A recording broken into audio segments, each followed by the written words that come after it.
Olá, bom dia! Hoje é terça-feira, dia 12 de janeiro. Você vai ver agora no Jornal Toda Hora, edição manhã, que a taxa de ocupação das UTIs em Belo Horizonte é de 86%. O Ministério da Saúde defendeu a aplicação de uma dose da vacina de Oxford para frear o coronavírus. O presidente de Portugal está com Covid-19. E nós vamos falar ainda do fechamento das fábricas da Ford no Brasil. O país já registra a maior média móvel de casos de Covid-19 desde o início da pandemia. O Ministério da Saúde informou que foram confirmados mais de 25 mil novos infectados pelo coronavírus em 24 horas. O Brasil confirmou mais 480 mortes em um dia.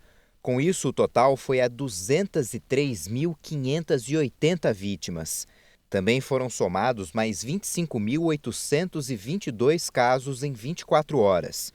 O número de diagnósticos de Covid-19 registrados desde o início da pandemia passa de 8.131.000 infectados. A média móvel de mortes em 7 dias chegou a 1.003 óbitos diários. O patamar é equivalente ao de agosto do ano passado. Já a média de casos confirmados no período passou para 54.007 diagnósticos por dia, a maior desde o início da pandemia. E observando a evolução da pandemia por estados, podemos notar que as altas atingem agora uma quantia menor, de 14 estados: Amapá, Amazonas, Ceará, Mato Grosso, Minas Gerais, Paraíba, Paraná, Piauí, Rio de Janeiro, Rondônia, Roraima, São Paulo, Sergipe e Tocantins. Outras 13 unidades da federação apresentaram estabilidade, com pouca variação no número de mortes: Acre, Alagoas, Bahia, Distrito Federal, Espírito Santo, Goiás, Maranhão, Mato Grosso do Sul, Pará, Pernambuco, Rio Grande do Norte, Rio Grande do Sul e Santa Catarina. E pela segunda vez seguida, nenhum estado apontou queda no número de óbitos pela Covid-19. A taxa de ocupação de leitos de UTI em Belo Horizonte bateu um novo recorde. É a maior desde agosto de 2020. Ontem começou a valer o fechamento de serviços essenciais na capital mineira e teve manifestação em frente à prefeitura. Desde o início da pandemia, só a capital mineira tem mais de 70 mil pessoas infectadas e quase 2.000 mortes por Covid-19. Quantidades usadas como um dos termômetros principais para determinar o fechamento de todo o serviço não essencial na cidade, que começou nesta segunda-feira. Até o momento, levando em conta hospitais públicos e privados, a taxa de ocupação de leitos de UTI está em alerta vermelho, com 86,5%. Para se ter uma ideia do grau de infecção, só para o retorno das aulas, a taxa de incidência de Covid-19 tem que estar em 20 por 100 mil habitantes. Agora, BH está em 263,4 por 100 mil habitantes. Já o estado de Minas Gerais apresenta uma curva de casos em crescimento, com alta de 65% em relação a 14 dias atrás. Porcentagem recorde. Já a média de mortes no estado atualmente está em 96 por dia, aumento de 89% comparado ao dia 29 de dezembro, que estava em 51.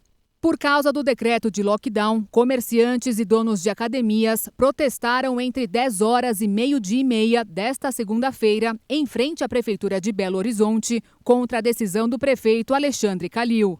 Os manifestantes ocuparam a Avenida Afonso Pena, que ficou fechada nos dois sentidos por mais de uma hora. De acordo com a Prefeitura, 84% das empresas ativas instaladas na capital têm autorização para continuar funcionando, que equivale a 156.958 empresas, e disse que, para garantir o cumprimento do decreto municipal, continuará com as ações planejadas. Os estabelecimentos que não cumprirem com as medidas podem ser interditados e multados no valor de R$ 18.359,66. Em nota, a Prefeitura lamenta os impactos que vêm sendo causados pela pandemia nas diferentes atividades econômicas e destaca que sempre manteve diálogo com esses setores para construir conjuntamente alternativas e soluções para a redução de danos. O ministro da Saúde, Eduardo Pazuello, defendeu a aplicação de apenas uma dose da vacina de Oxford para frear o novo coronavírus. Pazuello afirmou que a vacina desenvolvida em Oxford garante eficácia de 71% com uma única dose. Ele falou que o foco agora pode não ser a imunidade completa, e sim na redução da contaminação. O ministro assegurou que a eficácia da aplicação de apenas uma fração já permite frear a contaminação pelo coronavírus. E com isso também pode aumentar o número de imunizados contra a Covid-19 no país. Já com 2 doses, a eficácia sobe para mais de 90%. E, segundo o ministro, pode ser aplicada futuramente caso seja necessário. No evento em Manaus, marcado para apresentar a estratégia de enfrentamento da Covid-19 no Amazonas, Pazuello lembrou que o Brasil já tem contratos para receber 354 milhões de doses de vacinas e que as 210 milhões de doses da vacina desenvolvida pela Universidade de Oxford e o laboratório AstraZeneca começam a ser produzidas no Brasil pela Fiocruz já no fim deste mês. Também devem chegar ao país 2 milhões de doses importadas da fábrica da AstraZeneca na Índia. O ministro também comentou a boa relação com o Butantan, que já produz 75% das vacinas que o Ministério da Saúde distribui. Pazuello disse ainda que a vacinação deve começar poucos dias após a aprovação do imunizante. Para ajuda no combate à Covid no Amazonas, o Ministério da Saúde enviou 131 ventiladores pulmonares e 1.500 cilindros de oxigênio. O Instituto Butantan promete apresentar hoje os dados da eficácia global da Coronavac no Brasil. A eficácia global aponta a capacidade de proteção da vacina em todos os casos. Na semana passada, o Instituto disse que a vacina atingiu 78% de eficácia em casos leves e 100% para os casos graves e moderados, protegendo contra mortes e complicações mais severas da doença. O presidente de Portugal, Marcelo Rebelo de Sousa, testou positivo para a Covid-19. A agenda do político foi suspensa por 2 semanas. Marcelo Rebelo, de 72 anos, é o favorito para a eleição do dia 24. O chefe de Estado está assintomático e se isolou na parte residencial do Palácio Presidencial em Lisboa. 7 candidatos disputam o cargo em uma eleição iniciada oficialmente no domingo. A corrida eleitoral foi reduzida ao mínimo possível e um novo confinamento para conter o aumento do número de novos casos de Covid-19 pode entrar em vigor. A pandemia registrou novos recordes em Portugal nesta segunda-feira, com 122 óbitos em 24 horas e cerca de 4.000 hospitalizados.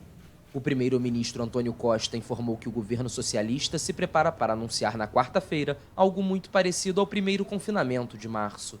As pesquisas de opinião prevêem a reeleição do presidente conservador no primeiro turno do pleito, marcado pela ausência de um candidato oficialmente apoiado pelos socialistas no poder. Na quarta-feira passada, Rebelo de Sousa esteve algumas horas em isolamento preventivo depois de saber que uma pessoa de seu entorno havia recebido diagnóstico positivo, embora ele próprio tenha testado negativo. O presidente ficou em quarentena, pois o contato foi considerado de baixo risco. A Agência Europeia de Medicamentos recebeu o pedido de uso emergencial da vacina de Oxford contra a Covid-19 da empresa farmacêutica AstraZeneca.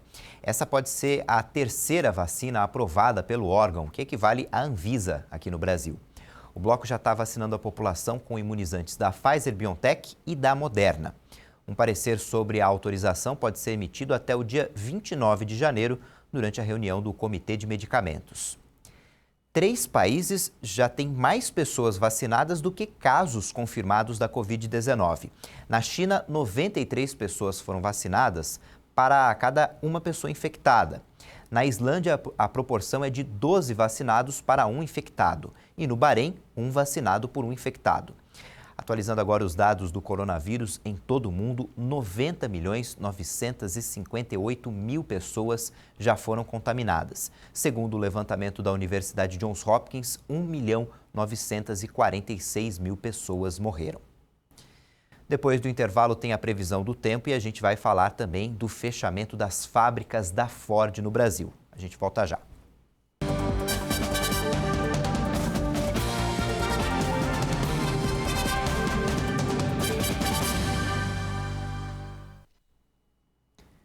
Estamos de volta, agora são 8h46 no horário de Brasília. O dia hoje tem previsão de chuva, temporais em várias regiões, além do calor e sensação de abafamento. Vamos ver como é que fica a previsão do tempo para todo o Brasil.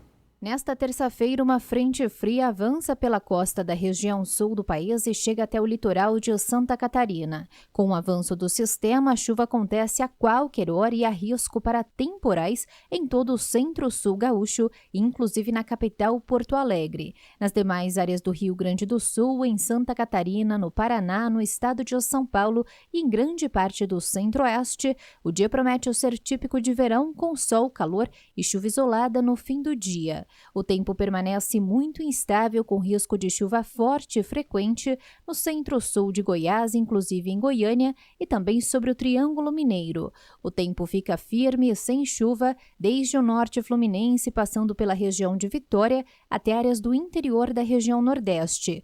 O tempo vai ficar muito instável nesta terça, com temporais frequentes, desde o oeste da Bahia, passando pelo sul do Maranhão e do Piauí, até o interior do Pará, e também sobre a capital Manaus. Chove de forma passageira entre Salvador e a região de Fortaleza. Nas demais áreas do país, inclusive em todas as áreas de Roraima, no Acre, em Rondônia e também sobre as capitais Belo Horizonte e Rio de Janeiro, o dia começa com sol e chove de forma muito isolada, apenas entre a tarde e a noite.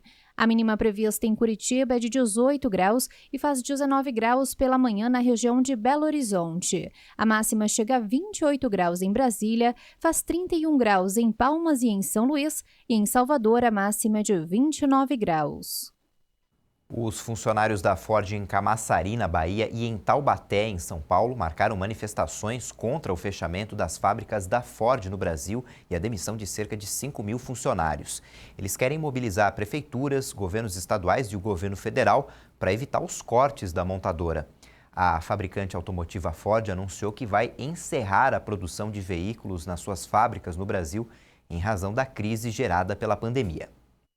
A empresa, que está há mais de um século no Brasil, irá fechar as fábricas em Camaçari, na Bahia, Taubaté, interior de São Paulo, e ainda uma unidade em Horizonte, no Ceará, que fabrica jipes da bandeira Troller. A medida deve afetar 5.000 trabalhadores. A empresa manterá somente o Centro de Desenvolvimento de Produto na Bahia, o campo de provas em Tatuí e sua sede regional em São Paulo. O presidente da Ford, Jim Farley, disse que a empresa sabia que eram ações muito difíceis, mas necessárias para a criação de um negócio saudável e sustentável. Em comunicado divulgado para a imprensa, a fabricante diz que a decisão foi tomada à medida em que a pandemia de Covid-19 amplia a persistente capacidade ociosa da indústria e a redução das vendas, resultando em anos de perdas significativas. A empresa, que fechou 2020 como a quinta que mais vendeu carros no país, com 7,14% do mercado, continuará comercializando produtos no Brasil. Eles serão importados principalmente da Argentina e do Uruguai. Será mantida por alguns meses a produção de peças para suprir o estoque de pós-venda. De acordo com a Ford, o fechamento das fábricas no Brasil é mais um passo de seu processo de reestruturação global. No Brasil, o primeiro passo da reestruturação em 2019 foi o encerramento da produção da fábrica de São Bernardo do Campo, depois de 52 anos. Em outubro, foi concluída a venda da fábrica para uma construtora. O governo da Bahia lamentou o fechamento das fábricas da empresa e disse que já procura a embaixada da China para sondar investidores para assumir o negócio no estado. A decisão da Ford foi informada ao governador Rui Costa durante uma reunião virtual ontem com representantes da empresa. Em nota, o Ministério da Economia disse lamentar a decisão da Ford de encerrar a produção de veículos no país. De acordo com a pasta, o anúncio da montadora reforça a necessidade de uma rápida implementação de medidas para melhorar o ambiente de negócios e também avançar nas reformas estruturais. O Banco do Brasil anunciou ontem um programa de demissão voluntária com o fechamento de agências. É mais um efeito da evolução no mercado digital, no mercado financeiro do país. O Banco do Brasil espera fechar de fevereiro a junho mais de 360 agências, postos de atendimento e escritórios. 114 são agências que estão sendo substituídas pelos meios eletrônicos. A medida deverá representar, até fevereiro, a dispensa de mais de 5.000 bancários, uma das categorias mais atingidas pela evolução tecnológica. Em 1990, o Brasil tinha mais de 730 mil bancários. Quase 30 anos depois, o número caiu para 450 mil e as dispensas não pararam. E a explicação é fácil de encontrar na casa de qualquer pessoa. É cada vez mais comum pagar contas, transferir dinheiro, pedir empréstimo ou fazer investimentos pelo telefone celular. A última pesquisa da Febraban, a Federação Brasileira dos Bancos, revelou que das quase 90 bilhões de operações financeiras feitas 2 anos atrás, quase 39,5 bilhões foram pelo celular. Nem 6 bilhões aconteceram dentro da agência. Muitas pessoas ainda não confiam nos sistemas digitais e ouvem muitas notícias sobre golpes.